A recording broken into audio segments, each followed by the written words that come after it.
Fate and destiny in Jujutsu Kaisen are actual things. They really do exist in the world. And in this video, I'm not only going to explain what they are, I'm going to explain how they function and how it's been broken actually. Now to start this off, let me just quote my main man Tengen, where we actually learn that fate and destiny are actually a thing. And I quote, "I, the star plasma vessel, and the six eyes are all connected by fate. In the past, Kenjaku has twice lost to a sorcerer of the six eyes. The second time, he took no chances and killed the star plasma vessel and the six eyes less than 1 month after they were born. Nonetheless, on the day of the merging, the six eyes and the star plasma vessel appeared. After that, Kenjaku switched the ceiling instead of eradicating the six eyes and began searching for the prison realm, because two bearers of the six eyes cannot appear at the same time. So there we have it, fate actually does exist. And for whatever reason, it seems Tengen, the six eyes, and the star plasma vessel were all linked to it, which is a pretty interesting fact. And now what I find most interesting about this is that fate isn't some intangible concept or something just unbelievable. Well, I mean, it kind of is in a sense, but fate is actually something that's more like a law in the universe, which is really interesting. I love it when stories do this, because there actually have been a lot of stories, not in manga in particular though, but in actual novels and such, where fate is kind of like gravity or like light, how they have strict rules that follow. Gravity is a really good example to compare it to, because we know gravity exists. Yes, we can't see it, but it does exist and it affects our universe. I'm assuming that fate in the JJK world just works the same way, where things just have to happen and that's just how it is. And in this particular case, for whatever reason, I don't really know why, fate must have it that Kenjaku and the star plasma vessel must merge, and the six eyes user is always involved somehow, probably bringing the star plasma vessel to him. Now, how has fate been broken? Like I said in the beginning of the video, how can you break a concept that you can't even see or touch? It's like someone breaking gravity so that it no longer exists in the universe. How can you do that? Well, the answer to this question lies in cursed energy and Toji Zenin, or I guess Toji Fushiguro is what he goes by before he died. And now let me quote Tengen once again. "But then the unexpected happened 11 years ago when Toji Zenin intervened. He was physically gifted through heavenly restriction, and on top of that, he was an anomaly who had escaped from cursed energy. As a human being who had escaped fate through the power of restriction, he destroyed our destinies." And there we have it. For some reason, it seems that fate and destiny works with cursed energy, which I guess makes sense because every living thing radiates at least some form of cursed energy, or at least this is what it's implying. And because Toji is such a very specific case, where he is someone who has just zero, and obviously he has the power of a heavenly restriction, which,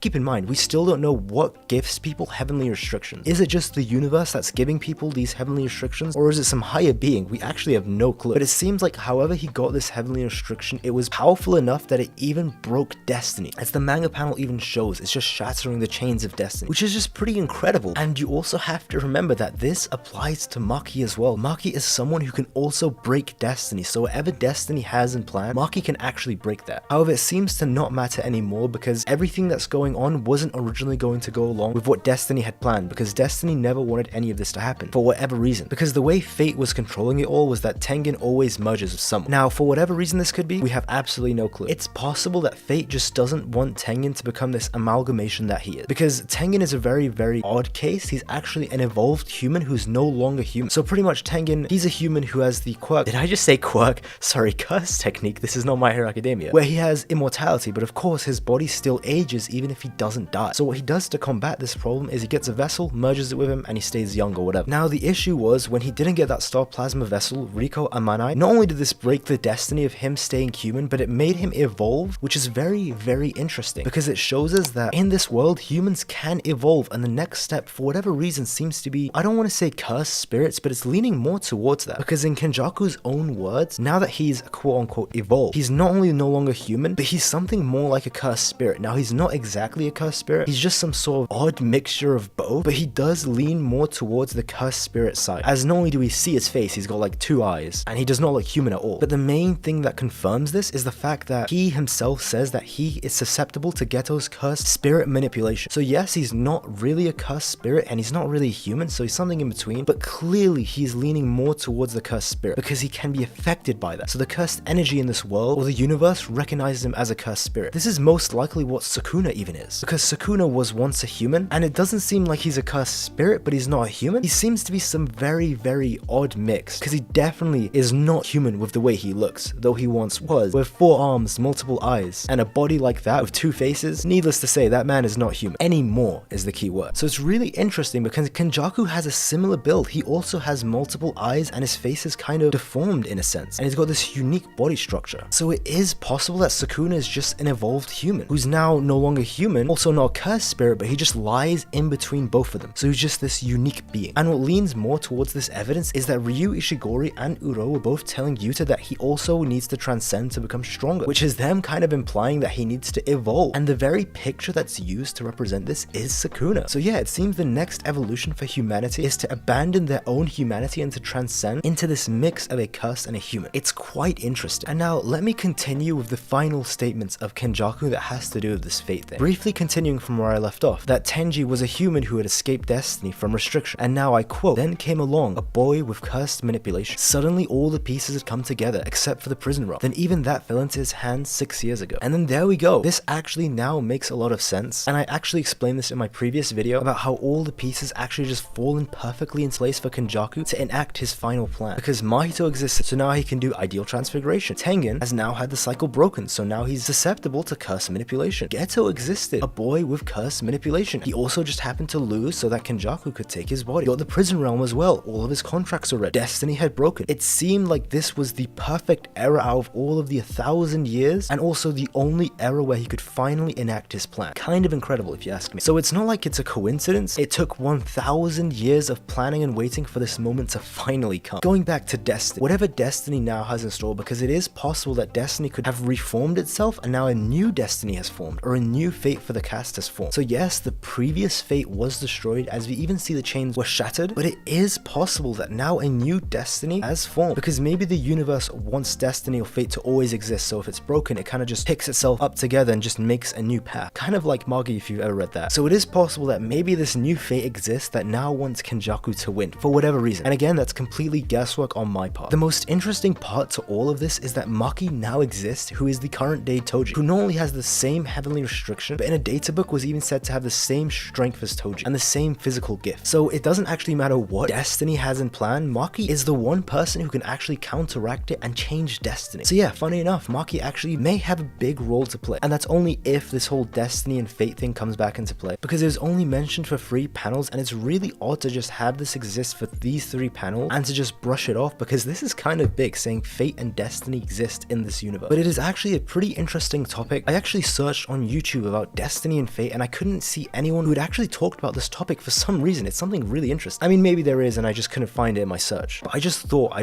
really needed to get this out of the way, because this concept exists in this universe, and for some reason no one's talking about it. I guess maybe it's because Destiny has been shattered, so maybe that's why. It's still interesting that it did exist, and it is tied to cursed energy, and it may still exist, because the way it usually goes in stories is even if you shatter Destiny, it still exists, but it kind of just reforms itself. It's like causality, if you understand that concept, where the universe just has to correct itself, or at the very least always needs a path to follow, even if the path has diverged or changed. So let's say the universe has been going in a straight line this whole time, and with Toji now existing, he's kind of turned the path, let's say, a bit to the left. Yes, Destiny has now changed and is no longer going the way it was, but it still exists. It's just going down a different direction now. It's going down a different path, or streamline, if that makes sense, which I hope it does still exist. But yeah guys, that was the video on Destiny and fate in Jujutsu Kaisen and my explanation and interpretation on it. If you enjoyed the video, please do be sure to subscribe. I make a ton of JJK content just like this, a ton of theories, what ifs, versus battles, character discussion, and a ton of JJK live streams too. So if you enjoy any of that stuff, and especially Jujutsu Kaisen, do consider subscribing. And of course, I also have a Twitter, which yes, I know it says it was made 2 years ago. I've only actually been using it now for my actual YouTube for like a week or two. I pretty much just post JJK memes that I make on there. So yeah, it's actually just fun stuff over there. Just a bunch of JJK memes, which I hope you guys like. But yeah guys, that's pretty much the video. It's quite an interesting topic. Please let me know what you guys think about fate and Destiny in JJK, because this is something I'm really interested in. I actually really do want to talk about it. And do you think it also has a role in the series? Because it's really odd, because if it does, it's something that was only briefly mentioned, but what's important is that it was mentioned and it was given quite a thorough explanation too, as it wasn't just one panel, it was actually 3 whole pages. So it wasn't briefly brushed off, though it was kind of just brushed off in 3 pages, but it was something that was properly explained with like 2 or 3 pages. So it is important to the story. At least I hope it would be. But yeah guys, if you've made it this far, you're an absolute legend. And if you did subscribe, you're a member of the Higuruma fan club. And one last secret question for people who have made it this far. Do you guys think that Kenjaku banging Yuji's dad was all a part of Destiny? Do you guys think that Destiny had planned for that to happen? I mean, yeah, pretty crazy how many villains can say that they banged the MC's dad. This is beyond Aizen. So yeah, I just wanted to leave you with that quick secret question, only for those who have made it this far, because if you have, like I just said, you're a legend. But yeah, that's all from me. I hope you guys have a fantastic and wonderful day, and take care. See ya.